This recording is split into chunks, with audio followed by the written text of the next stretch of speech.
Assalamu alaikum guys, hope you all are doing well. This is me Asad Khan from Lingo School of Languages. Today we are going to discuss about desires. आज हम discuss करने लगे हैं desires के बारे में. आपने वो शेर तो सुना होगा, हज़ारों ख्वाहिशें ऐसी कि हर ख्वाहिश पे दम निकले, बहुत निकले मेरे अरमां मगर फिर भी कम निकले. So today we are going to discuss about desires. ख़त्म नहीं होती कभी, तो क्यों ना हम सीख लें कि इंग्लिश में desires का इजहार किस तरह किया जाता है. How to describe our desires. हमारी ख्वाहिशात कैसे बताई जाएंगी इंग्लिश में, या किसी की ख्वाहिश के बारे में आप कैसे बताएंगे. So that's too simple. हम डिज़ायर्स के लिए वांट टू के स्ट्रक्चर का इस्तेमाल करते हैं, जिसकी कॉन्ट्रैक्शन है वाना, जो हमारे लिंगो स्कूल ऑफ लैंग्वेजेस की एक और वीडियो में आप कॉन्ट्रैक्शंस में देख चुके हैं, जिसमें गोइंग टू की कॉन्ट्रैक्शन गोना, वांट टू की वाना, और कुछ और भी मेरे ख्याल में हैव गॉट टू की गॉडा बताई गई थी. ठीक है. सो today we are going to discuss about want to. Many of the natives use it as wanna when they speak. Okay, so want to, it shows desires. इससे हम ख्वाहिशात का इजहार करते हैं. जब आप कह रहे होते हैं कि मैं इंग्लिश लैंग्वेज टीचर बनना चाहता हूँ, ओके, या आप कहते हैं कि मैं दुनिया का अमीर तरीन इंसान बनना चाहता हूँ. मैंने कहा ना, हज़ारों ख्वाहिशें ऐसी कि हर ख्वाहिश पे दम निकले. तो आप अपनी जब ख्वाहिश का इजहार कर रहे होते हैं तो इंग्लिश में आप वांट टू का इस्तेमाल करेंगे. Simply, I want to become English language teacher. I want to become the richest man of the world. So want to, it's too simple to use it. इससे पहले कि हम फार्मूलाज को डिस्कस करें कि कैसे इसको यूज़ करना है, आप ये जहन में रखें कि जब वांट टू का इस्तेमाल डिज़ायर्स का जब आप बता रहे होते हैं और वांट टू का इस्तेमाल कर रहे होते हैं किसी थर्ड पर्सन सिंगुलर के लिए, जिसमें ही शी इट हो या कोई सिंगुलर नाउन हो. ठीक है, ही शी इट या कोई सिंगुलर नाउन हो, इसके लिए जब वांट टू का इस्तेमाल करेंगे ना तो वो वांट्स टू हो जाएगा. सही है. सो उसकी कॉन्ट्रैक्शन वांट्सा होगी, वाना नहीं होगी. Okay. So today we are going to discuss about all subjects, how to use desires, or how to tell about desires. Want to shows desires definition. Okay, how to use it.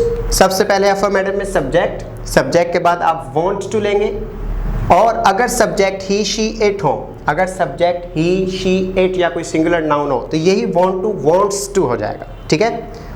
So subject, then want to or wants to, then verb first form and then object. मैं doctor बनना चाहता हूँ, I want to be a doctor. वो doctor बनना चाहती है, she wants to be a doctor.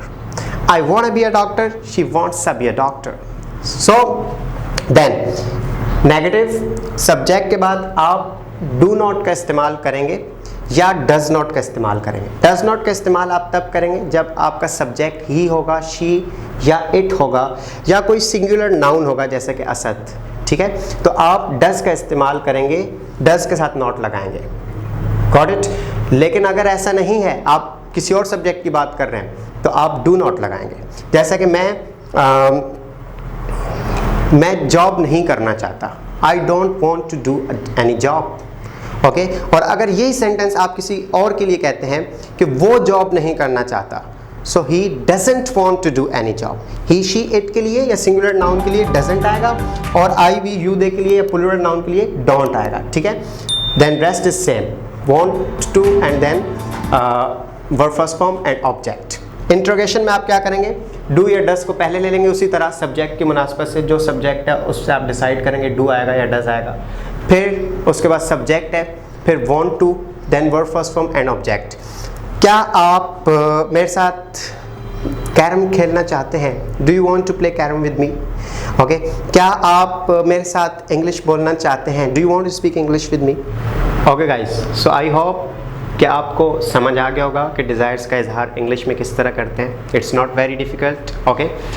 और अब आपने इसकी प्रैक्टिस करनी है, तो प्रैक्टिस के लिए आप क्या करेंगे कि मैं आपको कुछ क्वेश्चंस देने लगा हूँ, you will speak with somebody. आप किसी से बोलेंगे वो क्वेश्चंस, किसी से स्पीकिंग करेंगे, और अगर कोई ना मिले तो खुद से कर लीजिएगा एज यूजुअल.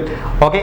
कमेंट बॉक्स में आप इन क्वेश्चंस के आंसर ज़रूर देंगे, और अगर आपका कोई क्वेश्चन हो जो आप पूछना चाहें, जो आपको इस लेक्चर में कोई कॉन्सेप्ट क्लियर ना हुआ, तो आप हमसे पूछ सकते हैं कमेंट बॉक्स के ज़रिए. Okay guys, so question number 1 for you. What do you want to do for your future? आप अपने मुस्तकबिल के लिए क्या करना चाहते हैं?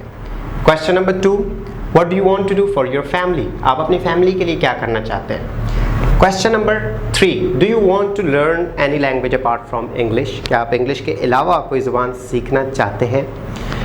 Question number 4, do you want to do anything special for your country? क्या आप अपने मुल्क के लिए कुछ खास करना चाहते हैं? Okay, 4 questions I have given you. अब आपने क्या करना है कि कुछ क्वेश्चंस आप मुझे देंगे कमेंट बॉक्स में जो डू या डज से स्टार्ट हो रहे हो, डजेंट मैटर. ओके, आप सब्जेक्ट ही शीट भी यूज़ कर सकते हैं, डज से क्वेश्चन स्टार्ट कर सकते हैं, कोई सिंगुलर सब्जेक्ट यूज़ कर सकते हैं, सिंगुलर नाउन. ओके, और आप डू के साथ भी क्वेश्चंस बनाकर कमेंट बॉक्स में कुछ लिख दीजिएगा just for practice. Okay, and speak these questions with your friends और फैमिली मेम्बर्स और anybody and give us the answers of these questions in comment box. I hope you must have enjoyed this video. Inshallah, see you with next video in upcoming class. Till then, take a good care of yourself. Allah Hafiz.